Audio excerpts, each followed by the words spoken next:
Right, ఇక మరోవైపు జార్ఖండ్ లోను ఓట్ల లెక్కింపు ప్రక్రియ కాసేపట్లో ప్రారంభం కానుంది. కాంగ్రెస్ పార్టీ నేతృత్వంలోని ఇండియా కూటమి, బీజేపీ నేతృత్వంలోని ఎన్డీఏ కూటమి శాసనసభ ఎన్నికల్లో హోరాహోరీ తలపడ్డాయి. ముఖ్యంగా ఇండియా కూటమిలోని జార్ఖండ్ ముక్తి మోర్చా మరోసారి అధికారం దక్కించుకోవడంపై ప్రత్యేక దృష్టి పెట్టింది. ఇక అదేవిధంగా బీజేపీ కూటమి కూడా అధికారం కోసం కష్టించింది. దీంతో రెండు కూటములు అధికార పీఠంపై ఆశలు బాగానే పెట్టుకున్న పరిస్థితి. మొత్తంగా జేఎంఎం 41 స్థానాల్లో పోటీ చేస్తుండగా మిగిలిన స్థానాల్లో మిత్రపక్షాలు బరిలో నిలిచాయి. ఇక ప్రధాన ప్రతిపక్షంగా ఉన్న బీజేపీ 48 స్థానాల్లో తలపడింది. మిగిలిన స్థానాలను మిత్రపక్షాలకు కేటాయించింది. ఇక కాంగ్రెస్ పార్టీ 30 స్థానాల్లోనే పోటీ చేసింది. ఇదిలా ఉండగా 13 రాష్ట్రాల్లోని 46 అసెంబ్లీ స్థానాలకు 2 లోక్సభ స్థానాలకు జరిగిన ఉప ఎన్నికల ఫలితాలు కూడా ఈ రోజు వెలువడనున్నాయి. ఇందులో ప్రియాంక పోటీ చేసిన వయనాడు స్థానంలో ఫలితంపై అందరి దృష్టి కేంద్రీకృతమై ఉంది. ఓవరాల్ గా ఈ రోజు జరగబోయే కౌంటింగ్ కి సంబంధించి మరింత సమాచారం మా ఢిల్లీ బ్యూరో చీఫ్ కృష్ణ తెలుసుకుందాం. Krishna, good morning. ఎవరికి వారు, ఏ పార్టీకి సంబంధించినటువంటి నేతలు వారు ధీమా వ్యక్తం చేస్తున్న పరిస్థితులు ఏం కాబోతోంది, ఎట్లా ఉండబోతోంది, ఫలితాలకు సంబంధించి పూర్తి డీటెయిల్స్ ఏంటి?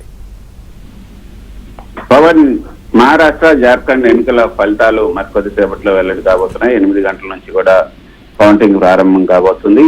మహారాష్ట్ర జార్ఖండ్ తో పాటు దేశవ్యాప్తంగా 13 రాష్ట్రాల్లోని 46 శాసనసభ, అదేవిధంగా 2 లోక్సభ స్థానాలు, కేరళలోని వయనాడు, అదేవిధంగా మహారాష్ట్రలోని నాందేడ్ లోక్సభలకు జరిగినటువంటి ఉప ఎన్నికల ఫలితాలు కూడా ఈ రోజే వెల్లడి కాబోతున్నాయి. ఇక జార్ఖండ్ లో అధికార జార్ఖండ్ ముక్తి మోర్చా, అదేవిధంగా కాంగ్రెస్ కూటమి, ప్రతిపక్ష ఎన్డీఏ భౌతవ్యం కూడా ఈ రోజు తేలిపోతుంది. రాష్ట్రంలో అక్కడ ఉన్నటువంటి 81 అసెంబ్లీ స్థానాలకి 2 విడతల్లో పోలింగ్ జరిగింది. మొదట ఈ నెల 13, అదేవిధంగా 20 తేదీల్లో 2 విడతల్లో పోలింగ్ జరిగింది. తొలి విడతలో 43 నియోజకవర్గాల్లో ఎన్నికలు జరిగాయి. మిగతా 38 స్థానాలకు 2 విడతలు, అంటే ఈ నెల 20వ తేదీన ఓటింగ్ నిర్వహించారు. తర్వాత ఈ యొక్క జార్ఖండ్ లో ఎవరు మళ్ళీ అధికారంలోకి రాబోతున్నారు అన్న దానిపైన సర్వత్రా ఉత్కంఠ అయితే కొనసాగుతూ ఉంది. ఎగ్జిట్ పోల్స్ అయితే బీజేపీ కూటమి, అంటే ఎన్డీఏ కూటమికి ఈసారి జార్ఖండ్ లో ఈ యొక్క అధికారం దక్కే అవకాశం ఉన్నట్లుగా ఎగ్జిట్ పోల్స్ అయితే చాలా స్పష్టంగా చెప్తూ ఉన్నాయి. ఇక మహారాష్ట్ర విషయానికి వస్తే, మహారాష్ట్ర అయితే కొంచెం ఏదైతే ఆర్థిక రాజధానిగా పిలుస్తున్నటువంటి మహారాష్ట్రలో పగ్గాలు చేపట్టడానికి 2 పార్టీలు కూడా ఆసక్తిగా ఉన్నాయి. అయితే గతంలో మనం చూసాం, ఎప్పుడైనా రొటేషన్ లోనే అక్కడ ఒకసారి బీజేపీ, ఒకసారి ఎన్డీఏ, ఒకసారి ఇండియా కూటమికి అక్కడ వస్తుంది. కాబట్టి గతంలో కూడా శివసేన నేతృత్వంలో ప్రభుత్వాన్ని ఏర్పాటు చేసిన తర్వాత షిండే శివసేన నుంచి చీలి బీజేపీతో పొత్తు పెట్టుకుని అక్కడ ప్రభుత్వాన్ని ఏర్పాటు చేశారు. కాబట్టి దాని ప్రభావం ఏ విధంగా ఉంటుంది ఈసారి? ఇది అటు అజిత్ పవార్ ను ప్రయోగించి ఎన్సీపీని చీల్చారు, ఇటు షిండేని ప్రయోగించి శివసేనని చీల్చారు.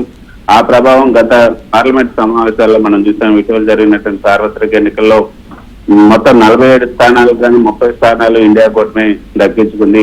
సుమారు 30 స్థానాలంటే అసెంబ్లీ స్థానాల్లో 150 స్థానాలకు పైగా ఆ యొక్క కూటమి ప్రభావం చూపించింది. ఆ ధీమాతోనే ఈసారి ఇండియా కూటమి, ఏదైతే మహావికాస్ అఘాడీ అని చెప్పి అక్కడ కూటమి పేరు పెట్టుకున్నారు, ఆ మహావికాస్ అఘాడీకే ఈసారి అధికారం దక్కబోతుంది అని కాంగ్రెస్ నేతలతో పాటు మిత్రపక్షాలు కూడా భావిస్తున్నాయి. కానీ గతంలో తాము చేసినటువంటి ఈ యొక్క ఏదైతే